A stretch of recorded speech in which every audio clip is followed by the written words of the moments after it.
In today's video, I'm going to show you how to use open sessions in FigJam to collaborate with anyone in real time, even if they don't have a FigJam account. This is a great feature when you want to brainstorm with teammates, share ideas with clients, or quickly bring someone into your board for a live working session. And if this tutorial helps, make sure you hit the like button and subscribe for more quick software guides just like this. Alright, let's jump in.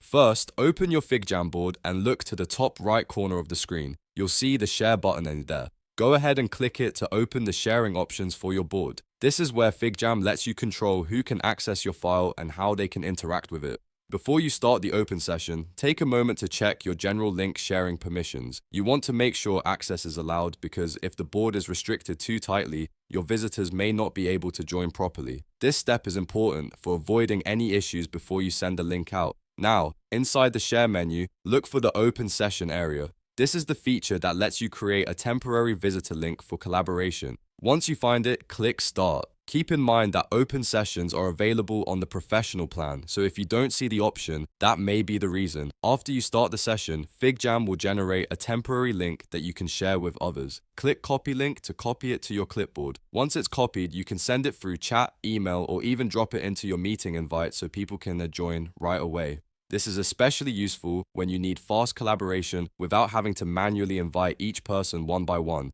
It makes it easy to get feedback, brainstorm visually, and keep the conversation moving. Once your guests join, they can collaborate with you inside the session, making it a simple and flexible way to work together in FigJam. And when the session is done, you can stop sharing and close access as needed. So that's how to use open sessions in FigJam to collaborate with anyone. If this video helped you out, please give it a like, subscribe to the channel, and I'll see you in the next tutorial.